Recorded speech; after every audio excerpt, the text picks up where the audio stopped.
Hello and welcome to the monthly update with Healthy Parents. My name is Healthy Emmie. I'm a nutritionist, weight loss specialist, and creator of the Slim on Starch program, where you work with me as well as a mindset coach and a nutrition coach to lose weight on a plant-based diet. This is Healthy Dad. This is Healthy Mummy. These are my parents who are slim on starch themselves, and we do an update every month.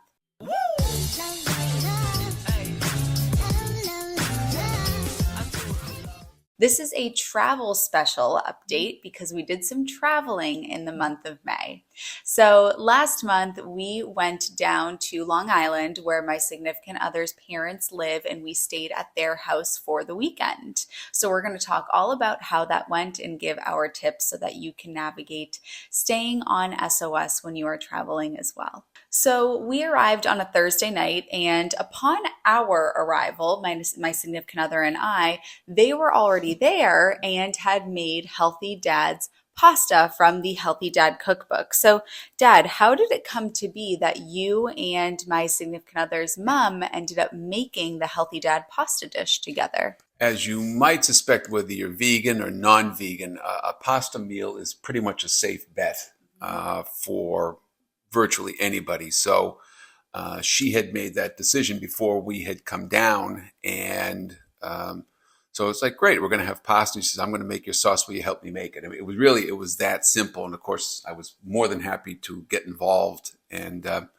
yeah, I mean, we made it work, and it was just fine. So, they weren't strangers to what our lifestyle is. So again, it was fail safe, and it was a team effort, and it came out just fine. Now let's talk about breakfast because you both took care of yourself for breakfast while we were there. So, Dad, do you want to talk about what you had for breakfast every day we were there?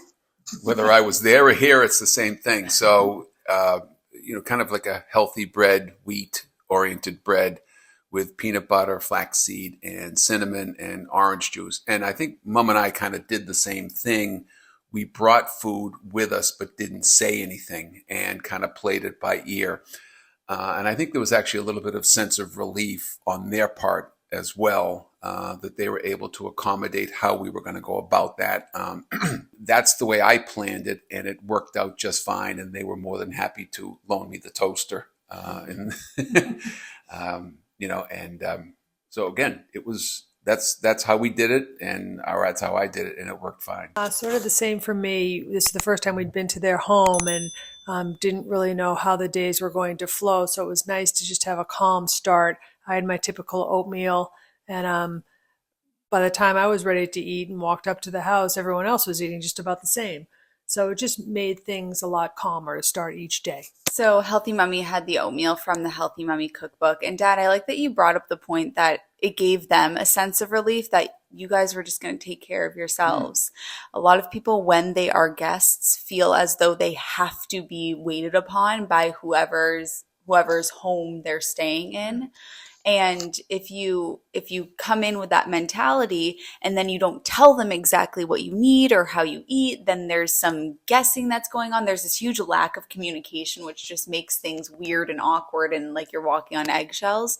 So if you can communicate, I'll just take care of myself, and I brought food, I'm all set. You don't need to worry about me. It can make their life a lot easier. So we're at Friday now, and I'm going to talk about what we had for lunch on Friday. And this is where making enough, they say cook for two, and what they mean is cook for 2 meals. Making enough so that there are leftovers the next day is going to make it so much easier on yourself in situations like these. So for lunch the next day, it was just leftovers of what we had the night before. And Dad, do you want to talk about the interesting thing that you found when you with how much pasta you made?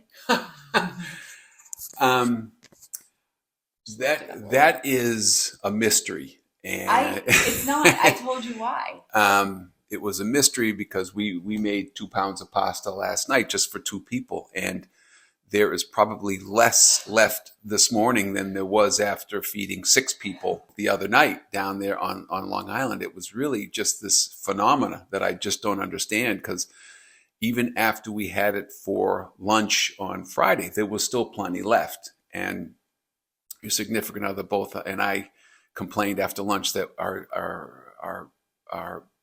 eating got ahead of our hunger and ate too much. So it was again, it was a phenomena that I won't be able to figure out. Well, I did figure it out and I did explain it, the groundhog eating. So, my clients that are in the SOS program, you know what groundhog eating is. And if you don't, ask me about it, submit a question for the Q&A and I'll talk more about it. But this explains why when they're at home, they make 2 pounds of pasta and it doesn't last that long versus when they made 2 pounds of pasta in a different environment, they didn't eat as much. So my SOSers, you know why that is. It's because of groundhog eating. And then you just said something right there where you usually eat your lunch right now, actually around 12 p.m. on the dot, but it was about 1:15 and we still hadn't had it yet. And your hunger was just getting away from you to the point where you end up eating more than you would if you had eaten a little bit earlier, which is another thing that I talk about with my SOS clients, not to let your hunger become a runaway train because then you can't catch it. So let's talk about Friday night dinner. So that was when we did the veggie burgers, salad, a side of veggies. And what was great about that is not everybody, they're not vegan who we were staying with. And it was great because they could do their turkey burger, their chicken burger, and we had our veggie burgers and we're all sitting around the same table and we all have veggies on our plate and there's all salad on our plate and everybody's plate looked a little bit different, but it was okay because we were all together and talking and it wasn't really about what was on our plate, but instead being with one another. So All the guys had gone golfing. The ladies got to really spend a lot of time in the kitchen preparing and talking and getting to know each other a lot better. And I thought that, again, gets missed a lot at meal times. It's all about the food, but no, it's really all about the being together. So I thought that was really important to mention. And I think Dad's offer to cook the next night was just so organic and off the cuff, but it's a nice way to express your appreciation for staying in someone's home, to offer to cook one meal. mm-hmm. That is very true. And if you offer and they say no, then that's fine. At least you offered. There's the saying, if you never ask, the answer is always no. But also, what's the harm in volunteering? There's absolutely no harm in doing that. And if they say no, then that means that they want to cook for you, in which case you can express what your needs are. No more not expressing what our needs are. I'm so over it.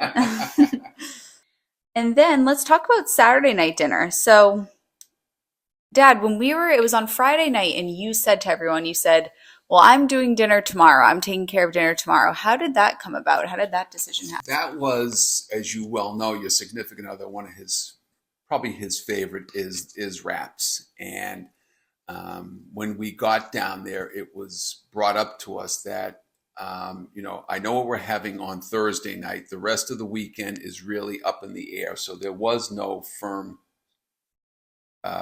meal plan set in place, which we were all fine with. And so I went down the path that I know when you folks come over here and we have wraps, it goes over very well. And so it seemed to me to be a low risk option. And plus the fact it gave June a night off from cooking. She was certainly interested to see how that went about, that she was a spectator versus an active participant. So did you ask, can I make dinner tomorrow? Or I just knew that you were making it. I said, when did this conversation even happen? I can't remember if I asked. I think it was more so that I asked your significant other, would wraps be a good choice tomorrow night? And when he said yes, I said, I'll be more than happy. I think I more so volunteered that I would make them. And, and if you haven't seen how it works, I'm a visual learner. So if she was able to pick up how it was done, then that's all well and good. So that's really kind of what happened. And she was so excited too. She actually was sitting there while you were cooking dinner and she was like, I can't remember the last time I sat and somebody else cooked for me. So this is the thing. When we're guests at people's homes, we think that they have to wait on us hand and foot. They're already opening their home to us. They don't have to be our personal chef. I actually had a conversation with a client earlier and she said, my friends want to cook for me, but I don't want to say, oh, no oil, no processed foods. And I said, why not? And she said, because I don't want them to feel like they're my personal chef. And I said, okay, so say you don't have to cook for me. She goes, well, if I say that, then they'll say, but I want to cook for you. I go, so then tell them not to cook with oil. You know, they want to cook for you, then let them cook for you. But if you're staying at somebody's house, you can say, I can take care of myself. And if they say, no, I want to cook for you, then say, okay, well then can you bake potatoes for me? Can you steam? This is what I would like for you to cook for me. So that went over very well. And again, everybody's plates looked a little bit different, but that's okay because we're there for the experience. And you also made sure to make enough on Saturday night so that on Sunday, when we were traveling back, you could have your leftovers. So do you want to talk a bit about that and the travels back and packing food? I consider myself the king of leftovers. So I think there may have been something from Thursday and something from Friday and something from Saturday in my lunch. And that's usually the way it works around here, more so to Friday versus Sunday. But I know your significant other had a wrap all made up for himself on the ferry ride back. And how do you think that didn't appear out of thin air? But back to when we were making supper Saturday night, it became interactive because we got volunteers to cut up onions and peppers, and it wasn't just me doing everything. There was a coordination of a number of people, which made it really a kind of an inclusive type of situation, which was good. But yeah. All right. I would love to ask if you learned anything through this experience, Dad. Yeah, I think, when we go somewhere, not that we go much of anywhere, but, those that we hang around kind of know our circumstances. And I think one of the things, and I'll say next, always learn, but I think next time I will be more cognizant of the non-vegans as to what their requirements might be and what they would dig and not dig. So, it's not everybody, there's still this element of, people making fun of you because you don't eat meat and dairy and all that. But be cognizant and aware of those people that still do. And it's not like they're at McDonald's breakfast, lunch, and dinner that they may want to have a chicken breast. And it's okay. That's what they want to do. But that's the lesson I learned. And I know next time going forward, I will be 100% sure that everyone I'm around is accommodated. Mm-hmm. I've been on 2 vacations now in a very short amount of time. And what I really noticed is how much better I feel on the SOS diet. Mm-hmm. Vacations are great, and excess is great, and having a cocktail with dinner is great as a treat, as a vacation for the short term. But I only feel my best if I stick to the SOS diet. Mm-hmm. And you know what else you would say to me? I didn't pay her to say that. You know what else you would say to me when we were on vacation? You kept saying to me, I don't realize how good I feel until I have things that aren't SOS, and then I don't feel so good. So yeah, moderation really is key. What advice would you give to my audience who aspire to carry themselves like you while traveling, but are afraid to be high maintenance or rude? I think some of the strategies we took as far as bringing our own breakfast, but just not saying anything. And if they said, hey, we've got this, and this for you, okay, fine, the cooler stays shut, and that would be the end of the story. And but again, I think again within our world, most of the people know our situation, so it's not this huge song and dance that we have to go through. And again, to be just kind of part of the team and be able to contribute, but not like I'm going to force myself. I'm going to cook this meal whether you like it or not, and you're going to like it. That's wrong. So. Again, I think our circle of friends is good enough that that we're not jaundiced in any particular way with who we hang around with at this point. So that's made it a lot easier, and we've been at it for a while too. You keep saying our people around us know our situation, but how do they know? Because you haven't always been this way. Well, we've been at it 6 or 7 years at this point in time, and we're not we're not this going out. We're not a restaurant crowd. When, like the other night, we had people who were going to a show, come to our house. We're going to have dinner here. This is how it's going to work. And it worked beautifully. Mm-hmm. It was great. We even got a banjo out of it. What did we had kind of tofu ginger, where we had it over rice. Yes. Without me. Correct. It was delicious. The best we ever had. I saw Mexican was in the fridge too. Yep. These people know, and and that was the other thing with when we went down to Long Island. They're not restaurant people either, which is, it's just a relief that nothing wrong with restaurants. There are people that's their thing. But we were able to eat out in the porch, and when we went golfing, and Rob was truly in the moment, golfing and with his son, and I was tagging along, but he was like, he would have played till sundown if he could have, and it was just where he wanted to be. And we got home, and it was great, it was. And then you had to hang out with us. No, but it was still light out, and we were able to have conversation. So it wasn't, there's regimentation that I have of 12 on the dot, 6 on the dot. Yeah. I understand that, because I do not want to be a pest, and I don't want to be a burden to anybody. So I understand that fretting about when you're going somewhere and this, that, and the other.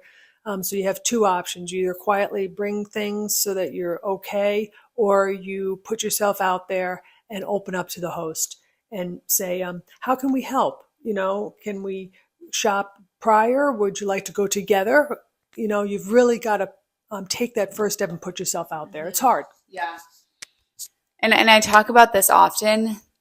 We are not mind readers, and they can't read our minds. They don't know what it is that we need. You have to communicate clearly. And there's so much anxiety I see with my clients leading up to that conversation. And then they have the conversation. They go, I don't know what I was so worried about. It was fine. I just told them it's just food. It's just that you're dietary. It'd be like if you telling somebody you had a peanut allergy. We don't have to look at it any differently. You just communicate what your needs are. If you made it to this point in the video, comment Summer vacation. Comment that if you made it to this point in the video. I love you, honeys. I'll see you in my next one.